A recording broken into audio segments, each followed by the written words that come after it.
लगभग 400 के करीब मदरसे हैं उत्तराखंड में, जो 452 के करीब मदरसे हैं जो बंद होने जा रहे हैं। ऐसे में उनका क्या होगा? जो इदारे के जो जिम्मेदार, एक तरफ ये वाली बात आती है कि रोजगार को लेकर चर्चा चल रही है कि रोजगार नहीं, ऐसे में जो उस इदारे में लोग काम कर रहे हैं, जो इमाम, जो आलिम जो है उन्हें पढ़ाने की कोशिश कर रहे हैं, उनका क्या मदरसा चल रहे थे। मदरसा अगर मान लीजिए दुनियावी तालीम और दीनी तालीम दोनों अलग अलग हो गई, अगर वो एक मदरसा चल रहा था और उसमें वो दीनी तालीम दे रहे थे और वो दुनियावी तालीम नहीं लेना चाह रहे थे, तो उसमें बंदिश क्यों? जैसे उर्दू की बात थी कि अगर कहा जाए तो एक उर्दू पहले बहुत ज्यादा इस्तेमाल होती थी, हर जगह इस्तेमाल होती थी, धीरे धीरे उर्दू खत्म हो गई, स्कूलों में आज उर्दू नहीं पढ़ाई जा रही। आप कह रहे हैं कि मदरसा बहुत खत्म हो जाएगा और ये सारे जो है एक ही उसमें आ जाएंगे, तो कहीं ऐसा तो नहीं होगा कि जो दीनी तालीम है उसे, जैसे उर्दू को खत्म कर दिया गया, इसी तरह दीनी तालीम भी खत्म कर दी जाए। इस वक्त हम उत्तराखंड में हैं और उत्तराखंड में जो मदरसा बोर्ड के अध्यक्ष हैं, मुफ्ती शमून कासमी साहब हमारे साथ हैं। यहाँ जिक्र ये चल रहा है कि मदरसा बोर्ड बंद होने जा रहा है, उसको लेके चर्चा करेंगे। पहले तो मैं शुक्रिया अदा करूंगा कि टाइम दिया। क्या कहना चाहेंगे इस चीज को लेके? देखिए, उत्तराखंड राज्य के अंदर मदरसा बोर्ड जो अब उसका नाम चेंज होकर के वो शैक्षिक प्राधिकरण, माइनॉरिटी शैक्षिक प्राधिकरण हो जाएगा 1 जुलाई से। यानी 30 जून तक ये मदरसा बोर्ड के तहत सारे कार्य जब मुकम्मल हो जाएंगे तो फिर जो नया साल आएगा तालीमी, तो उसमें प्राधिकरण के अंतर्गत आ जाएगा।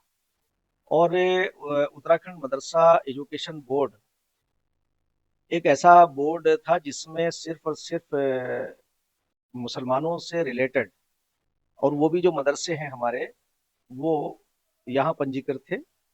अब इसका एक दायरा बढ़ जाएगा कि उसमें जो 6 माइनॉरिटी और हैं, यानी सिख, ईसाई, मुस्लिम, बौद्ध, पारसी और जैन, इन सबको एक ही छत के नीचे से, एक ही विंडो से सबको मान्यता मिलेगी और उनका संचालन होगा।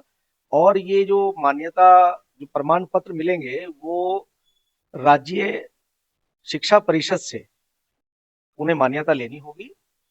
और इसमें जो एक सबसे अच्छा एक पहलू जो है इस प्राधिकरण के बनने के बाद, कि मदरसा बोर्ड को उनके प्रमाण पत्रों को, जो उनके सर्टिफिकेट थे, उनकी कोई वैल्यू एजुकेशन डिपार्टमेंट में नहीं थी, क्योंकि उन्हें समकक्षता हासिल नहीं थी।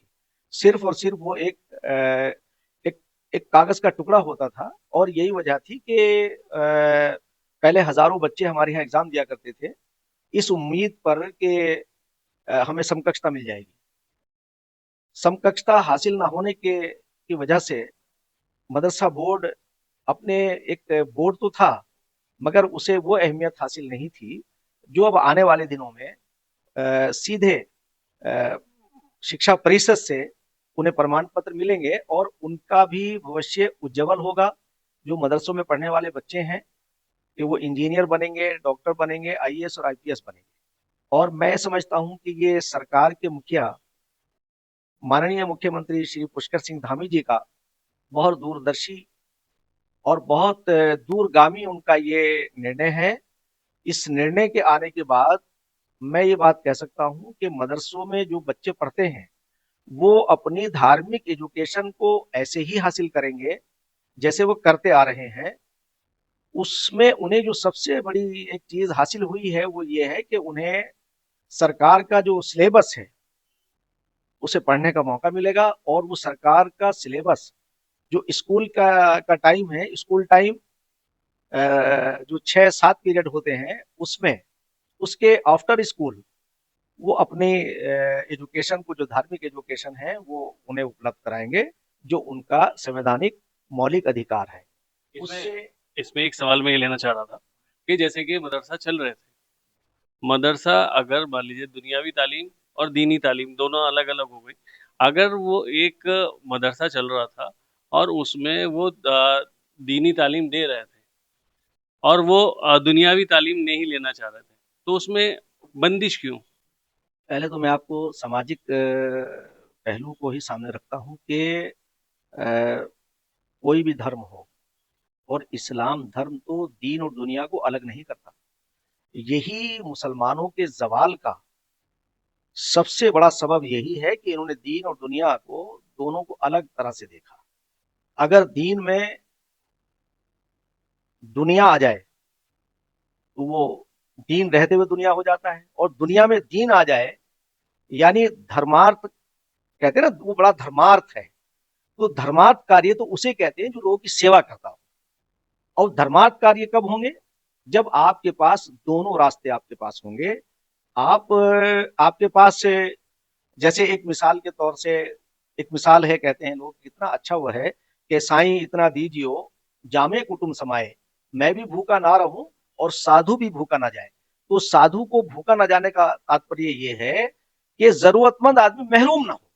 अब जब हमारे मदरसों में पढ़ने वाले बच्चे, अगर उन्हें ऐसी गुणवत्तापूर्ण एजुकेशन मिले कि वो एक आलिम भी बन सके और साथ साथ वो इंजीनियर भी बन सके, वो साथ साथ आईपीएस भी बन सके और डॉक्टर भी बन सके, तो ये जो निजाम है, जब तक इस निजाम को हम लेकर के नहीं आएंगे, उस वातावरण को नहीं बनाएंगे, तो आपकी ना गुर्बत दूर होगी ना आपकी जिहालत दूर होगी। 1947 की आजादी के बाद जब यहाँ लोकतंत्र आया, उससे पहले यहाँ अंग्रेज थे, उससे पहले मुगल थे, जमींदार थे, नवाब थे, राजा महाराजा थे। उनका तंत्र था, वो अपने हिसाब से तंत्र को चलाते थे। और हमेशा राजा महाराजाओं ने, नवाबों ने, जमींदारों ने और जो भी मुस्लिम बादशाह रहे या नॉन मुस्लिम रहे, उन्होंने आम इंसानों को अपनी जरूरत के लिए इस्तेमाल किया। जैसे अगर मैं कहूं कि मुसलमानों की बड़ी तादाद वोट बैंक की तरह इस्तेमाल हुई। 1947 के बाद 60 साल कांग्रेस का राज रहा। कांग्रेस ने मुसलमानों का सिर्फ और सिर्फ उन्हें खुश किया, जिसे बोलते हैं तुष्टीकरण। उनके लिए कल्याण का कोई काम नहीं किया। अगर वो कल्याण का कार्य करते तो ये मेन स्ट्रीम से जुड़ जाते, और मेन स्ट्रीम से अगर ये जुड़ जाते तो आज ये सरकारी नौकरियों में भी होते, ये एजुकेशन में भी होते, ये सामाजिक कार्यों में भी आगे होते। आज गिने चुने कुछ लोग हैं जो सामाजिक कार्यों में आपको नजर आते हैं। क्योंकि क्योंकि इन्हें उस धारणा से देखा गया कि इन्हें सिर्फ वोट बैंक बनाओ। और मदरसों का जो निजाम है हमारा, उसके वो निजाम जो आइली निजाम है, उस पर आप किसी तरह से भी मैं उसे उसकी अहमियत को कम नहीं आंकता हूं। मगर जो ये जगह जगह पे जिस तरह से हमारे मदारिस बने, इनका इंफ्रास्ट्रक्चर और उनको कंट्रोल करने का कोई ना कोई ऐसा निजाम होना चाहिए था कि जो इन्हें कंट्रोल करे, और उन बच्चों को, जो गरीब घरों के बच्चे हैं, जिन गरीबों के नाम पर कलेक्शन देती है कम्युनिटी, उनको अच्छी एजुकेशन, गुणवत्तापूर्ण एजुकेशन उनका मौलिक अधिकार है, उनका पैदाइशी हक है। अगर उसे आप अदा नहीं करेंगे तो कहीं ना कहीं से तो ये चीज निकल करके आएगी। तो मैं ये बात कह सकता हूं कि 1947 के बाद 60 साल कांग्रेस ने मुसलमानों को अपने मीडिएटरों के जरिए से वोट बैंक बनाया और उनका तुष्टीकरण किया। आज 2014 के बाद जब से प्रधानमंत्री नरेंद्र मोदी जी आए हैं, उन्होंने तमाम योजनाओं के अंदर बगैर किसी भेदभाव के मुसलमानों को शामिल किया। और उत्तराखंड राज्य के हमारे माननीय मुख्यमंत्री पुष्कर सिंह धामी जी, एक किसी योजना के अंदर, पूरे उत्तराखंड राज्य के अंदर कहीं कोई भेदभाव नजर नहीं आता है। और ये उनका साहसी कदम है, बहुत दूरगामी है कि उन्होंने इन मदरसों में पढ़ने वाले बच्चों को समकक्षता न होने के कारण, जो उनका भविष्य अच्छा नहीं था, उनका फ्यूचर अच्छा नहीं था, उन्होंने ये निर्णय लेकर के गरीब 4% मुसलमानों के बच्चे जो गरीबों के इन मदरसों में पढ़ते हैं, उनके लिए एक कल्याण का रास्ता प्रस्तुत किया है। इसमें जैसे उर्दू की बात थी कि अगर कहा जाए तो एक उर्दू पहले बहुत ज्यादा इस्तेमाल होती थी, हर जगह इस्तेमाल होती थी, धीरे धीरे उर्दू खत्म हो गई। स्कूलों में आज उर्दू नहीं पढ़ाई जा रही। आप कह रहे हैं कि मदरसा बोर्ड खत्म हो जाएगा और ये सारे जो है एक ही उसमें आ जाएंगे, तो कहीं ऐसा तो नहीं होगा कि जो दीनी तालीम है उसे, जैसे उर्दू को खत्म कर दिया गया, इसी तरह से दीनी तालीम भी खत्म कर दी जाए? मैं आपको ये बता दूं कि ये सरकार जो नया तालीमी जो निज़ाम आया है, उसमें इलाकाई ज़बानों के अंदर एजुकेशन को आगे बढ़ाया जा रहा है। और उन ज़बानों में उर्दू लैंग्वेज भी है, संस्कृत भी है, इलाकाई ज़बानें भी हैं। आप ये कैसे कह सकते हो कि साहब ये सरकार आकर के उर्दू को ख़त्म कर देगी? और मैं तो ये कहना चाहता हूँ कि एक ज़माने के अंदर यहाँ अरबी बोली जाती थी, फारसी में काम होता था, संस्कृत में काम होता था। आज भी जो संस्कृत आपको विद्यालयों में और आश्रमों में मिलेगी, तो ये आज की संस्कृत नहीं, संस्कृत बहुत प्राचीन जबान है। ऐसे अरबी बहुत प्राचीन जबान है। अगर आप इस पहलू को सामने रखेंगे तो इसके लिए मैं बहुत सारी चीजें आ सकती हैं। मैं ये बात कह सकता हूँ कि कोई भी जबान न खत्म की जा सकती है और न खत्म हो सकती है। रह गई बात यह कि जो जबान जिसमें रोजगार होता है, जो उनके उनके भविष्य से मुताल्लिक होती है, वो ही जबान उसका उरूज होता है, उसे लोग ज्यादा ग्रहण करते हैं। आज लोग संस्कृत की तरफ आ रहे हैं। मैं आपको ये बता दूं कि उत्तराखंड राज्य के अंदर बहुत एक अच्छी एक और पहलू माननीय मुख्यमंत्री पुष्कर सिंह धामी जी ने किया कि संस्कृत को सरकारी सेकंड सरकारी लैंग्वेज बना करके एक संस्कृत को जो आगे बढ़ाने का काम किया है, तो मैं ये कह सकता हूं कि ये बहुत अच्छा कदम है। ये आज नजर नहीं आएगा, ये आने वाले दिनों में इसका असर नजर आएगा। संस्कृत और अरबी दोनों एक दूसरे के पूरक हैं। जब इन दोनों जबानों को अगर आश्रमों के अंदर संस्कृत के साथ अरबी भी पहुंचेगी और मदरसों के अंदर अरबी के साथ संस्कृत भी अगर पढ़ेंगे, तो मेन जो हमारी दूरियां हैं वो खत्म, कमी नहीं होंगी, खत्म हो जाएंगी। तो इसलिए मैं बात कहना चाहता हूं कि आप उर्दू के साथ साथ, मैं तो सारी जबानों के फरोग का, उनको उन्हें गुणवत्तापूर्ण देने का पक्षधर हूं। ना मैं अंग्रेजी का दुश्मन हूं, ना अंग्रेजी से हमें हमें एराज है, बल्कि हमें अपनी जो इलाकाई जबानें हैं उन्हें हमें मजबूत करना चाहिए। संस्कृत हमारी बहुत प्राचीन जबान है, अरबी हमारी बहुत प्राचीन जबान है। तो मैं इसलिए बात ये मैं माननीय मुख्यमंत्री जी का विजन को की दाद देता हूं कि माननीय मुख्यमंत्री पुष्कर सिंह धामी जी ने ये निर्णय लेकर के जो प्राधिकरण बनाया है, माइनॉरिटी शैक्षिक प्राधिकरण, ये मैं मुसलमानों से कहना चाहता हूं, ये आपके खिलाफ, या आप जो सोच रहे हैं कि आपको इसका नुकसान होगा, इसका 0% भी नुकसान नहीं है। बल्कि मुस्लिम बच्चों को, जो गरीब बच्चे हैं, जिनके नाम पर कम्युनिटी से आप चंदा लेकर के आते हो, आपका बुनियादी फर्ज तो था ही, अब आपका आपका कर्तव्य बन जाएगा उन्हें अच्छी एजुकेशन देना, अच्छे टीचरों का अपॉइंट करना। क्यों भाई, उन बच्चों का अधिकार क्यों नहीं, जो गरीब बच्चे हैं, जो यतीम बच्चे हैं? लगभग 400 के करीब मदरसे हैं उत्तराखंड में, जो 452 के करीब मदरसे हैं जो बंद होने जा रहे हैं। ऐसे में उनका क्या होगा? जो इदारे के जो जिम्मेदार, आपकी एक तरफ ये वाली बात आती है कि रोजगार को लेके चर्चा चल रही है कि रोजगार नहीं। ऐसे में जो उस इदारे में लोग काम कर रहे हैं, जो इमाम, जो आलिम जो है उन्हें पढ़ाने की कोशिश कर रहे हैं, उनका क्या होगा? देखिए, आपको मैं बता दूं कि उन्हें तो रोजगार के और मौके मिलेंगे। पहले तो ये देखिए कि बगैर सरकारी मदद के ये मदरसे संचालित हो रहे थे। अब आपको ये बता दें कि जब कम्युनिटी, अगर किसी का बजट 5 लाख का है, अगर वो 5 लाख का बजट पूरा कर रही है वही कम्युनिटी, वो उसे जाके बताएंगे भाई हमारा अब 10 लाख का हो गया है। मैं आपको ये बता दूं कि चंदे से चलने वाले, कंट्रीब्यूशन से चलने वाले अधिकतर मदरसे हैं जिसे कम्युनिटी दे अपने चंदे से चलाती है। मैं समझता हूँ कि और लोगों को भी रोजगार मिलेगा, उनका रोजगार थोड़ी खत्म हो रहा है। या मदरसे, जैसा आपने कहा कि बंद होने जा रहे हैं, मदरसे बंद होने नहीं जा रहे हैं, बल्कि उन्हें गुणवत्तापूर्ण, उन्हें मॉडर्न एजुकेशन से लैस किया जाएगा, ताकि वो बच्चे भी कदम से कदम मिला करके अन्य स्कूलों में और पाठशालाओं में पढ़ने वाले बच्चों का साथ दे सकें, वो उनका भी फ्यूचर अच्छा बन सके। इस उद्देश्य से ये प्राधिकरण लाया गया है। आज मैं ये कह सकता हूं कि उत्तराखंड राज्य की सरकार जिस तरह से कार्य कर रही है, जितने भी उनके कार्य हैं, वो कम्युनिटी के कुछ होशियार लोग उनको भ्रमित करने का प्रयास करते हैं। मैं इसमें मुफ्ती, आलिम और ये सारी कोर्स होते थे मदरसों में, जो है ना, कोर्स ये होते थे। अभी मॉडर्न जैसा हो जाएगा, तो ये जो जितने कोर्स पहले चल रहे थे, आलिम के, मुफ्ती के, ये सारे कोर्स रहेंगे उसमें, ये खत्म हो जाएंगे। नहीं नहीं, वो आपका जो प्राइवेट आपका पहलू है, उसे आपको कहा गया ना कि आपको जो धार्मिक एजुकेशन उसे प्रतिबंध नहीं किया गया है। वो आफ्टर स्कूल आप करेंगे भाई, 12 घंटे 6 घंटे का स्कूल होता है, 6 घंटे के बाद 18 घंटे बच्चे आपके पास रहते हैं। आप उन्हें उन्हें अपनी, हाँ, अब वो उसे क्या पढ़ा रहे हैं ये मॉनिटरिंग करना तो बोर्ड का काम होता है। ये जो बोर्ड है, या जो भी प्राधिकरण बनेगा, या जो भी हमारे जैसे सीबीएसई बोर्ड हो या आईसीआईसी बोर्ड हो, ये सबका अपना वो तो, वो भी उनकी भी मॉनिटरिंग होती है कि आप क्या कर रहे हैं, क्या पढ़ा रहे हैं। मैं समझता हूं कि आपको स्कूल का जो हर बच्चे का, जो बच्चा पैदा हो रहा है उसका मौलिक अधिकार है, उसे बेसिक एजुकेशन दी जाए। वो बेसिक एजुकेशन उस बच्चे को, ताकि वो कल अगर वो मान लीजिए वो आलिम बनना चाहता है, तो वो अपने उस रास्ते पे जा सकता है। आप उसे गुणवत्तापूर्ण अरबी पढ़ाइए, उसे गुणवत्तापूर्ण फारसी पढ़ाइए, उसे गुणवत्तापूर्ण उर्दू का ज्ञान दीजिए। इस पे किसने आपको आपको रोका है? इसमें जैसे सर्टिफिकेट वाली बात आप कह रहे हैं, तो इसमें सर्टिफिकेट किस तरह से मिलेंगे फिर? नहीं नहीं, उसका जो सर्टिफिकेट, वो तो अब आपको जरूरत ही नहीं पढ़ने की आपको भाई। अब आपको ये भी मैं बता दूं कि मदरसों में कौन लोग एग्जाम देते थे। ये सारे के सारे वो बच्चे होते थे जो जो जो मदरसों के पास आउट होते थे। ये यहाँ से फॉर्म भरते थे, मदरसे वाले उसे सेंटर के तौर से वहां से फार्म भेज करके यहाँ भेजते थे, हम लोग उनका सेंटर लगा करके उनका एग्जाम कराते थे। जो बच्चे यहाँ पढ़ते थे, इनका इनका एग्जाम तो भी होता, क्योंकि ये 8वीं क्लास तक, यानी तहतानिया फोकानिया तक इसका तीन तीन शोबे थे। तहतानिया किसे कहते हैं? प्राइमरी को। फोकानिया किसे कहते हैं? जूनियर हाई स्कूल को। और आलिया किसे कहते हैं? सीनियर सेकेंडरी को।